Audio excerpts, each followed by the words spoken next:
ప్రస్తుతం యువత కెరియర్ కు ఎక్కువగా ప్రాధాన్యత ఇస్తుండటంతో వయసు ఎక్కువైన తర్వాత పిల్లల్ని కనాలని చూస్తున్నారు. కానీ అప్పటికే మంచి అండాల విడుదల తగ్గుతుండటంతో ప్రెగ్నెన్సీ వచ్చే అవకాశాలు తగ్గుతున్నాయి. ప్రెగ్నెన్సీ రాకపోతుండటంతో ఐవీఎఫ్ చేయించుకుంటున్నారు. ఇప్పుడు ఇది ఒక వ్యాపారంగా మారిపోయింది. అండదానం చేసే వారి నుంచి తప్పనిసరిగా ఆధార్ కార్డును డాక్టర్లు తీసుకోవాల్సి ఉంటుందని మన దేశంలో ఉత్తరప్రదేశ్ లో ఓ టీనేజ్ అమ్మాయి తన అమ్మమ్మ వాళ్ళ ఇంటి పక్కనే ఉండే ఓ మహిళ మాటలు విని తల్లి అయ్యేందుకు అవసరమయ్యే అండాలను దానం చేసింది. అది కూడా కేవలం 15,000 రూపాయలకే.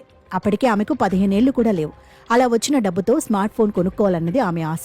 అలా ఆలోచించింది ఆమె ఒక్కతే కాదు. భారత్లో ప్రతి ఏడాది వారికి తెలియకుండానే వేలాది అండాలను బాలికలు, మహిళల శరీరాల్లో నుంచి బయటకు తీస్తున్నారు అని బ్లూంబర్గ్ తాజాగా విడుదల చేసిన the egg A story of attraction, exploitation opportunity అనే కథనంలో పేర్కొంది. భూమిపై ప్రతి 15 సెకండ్లకు ఒకసారి మహిళల శరీరంలో నుంచి అండాలను బయటకు తీస్తున్నట్లు బ్లూంబర్గ్ తన కథనంలో తెలిపింది.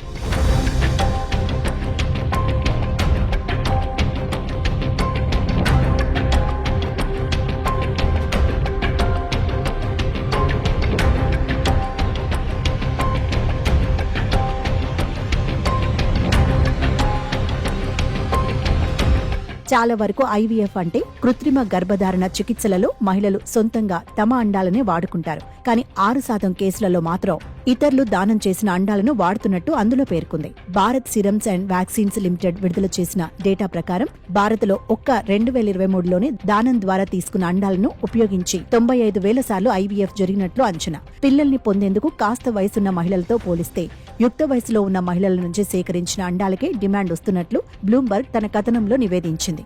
ఈ ఎగ్ ట్రేడ్ పరిమిత నియంత్రణ పద్ధతుల్లో ఓపెన్ మార్కెట్లు, గ్రే మార్కెట్లు, బ్లాక్ మార్కెట్లలో సాగుతోంది. అయితే అండదానం, సరోగసి ప్రక్రియలు చట్టబద్ధంగా జరిగేందుకు భారత్ ప్రత్యేక చట్టాలను తీసుకొచ్చింది. ఈ చట్టాలకు లోబడే అండదానం, సరోగసిలు జరగాలి.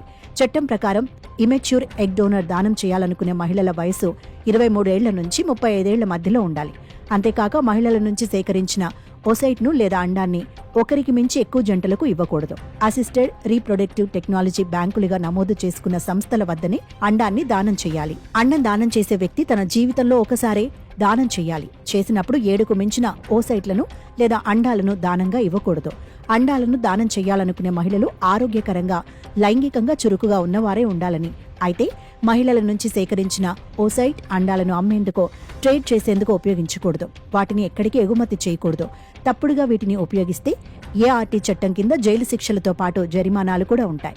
ఎన్ని చట్టాలు, ఎన్ని నిబంధనలు ఉన్నా అండాలతో వ్యాపారం మాత్రం మన దేశంలో రహస్యంగా సాగిపోతూనే ఉంది.